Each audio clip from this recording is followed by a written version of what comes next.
ഷാഫി പറമ്പിലിനെതിരെ KPCCയെ അതൃപ്തി അറിയിച്ച് DCC നേതൃത്വം. KPCC വർക്കിംഗ് പ്രസിഡന്റായ ഷാഫി ഗ്രൂപ്പ് യോഗം വിളിച്ചതിലും വീണ്ടും മത്സരിക്കാൻ നീക്കം നടത്തുന്നതിനുമെതിരെയാണ് പരാതി. അതേസമയം ഷാഫിക്കെതിരെ ഒളിയമ്പുമായി KPCC അധ്യക്ഷൻ രംഗത്ത് വന്നു. KPCC working president Shafi Parambil group യോഗം ചേർന്നതിലും നിയമസഭാ തെരഞ്ഞെടുപ്പിൽ പാലക്കാട് സ്ഥാനാർത്ഥിയാകാൻ ശ്രമിക്കുന്നതിലും DCC നേതൃത്വത്തിന് അമർഷം. Palakkad DCC president A Thankappan, VK Sreekandan MP, UDF chairman P Balagopal എന്നിവരാണ് KPCCയെ അതൃപ്തി അറിയിച്ചത്. ജില്ലയിലെത്തിയ AP അനിൽകുമാറിനോടും DCC പരാതി അറിയിച്ചിട്ടുണ്ട്.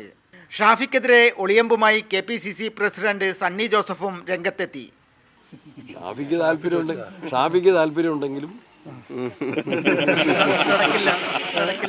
പുയ്യാപ്പിളയെ വിട്ടുകൊടുക്കാൻ വടകരക്കാർ തയ്യാറില്ല.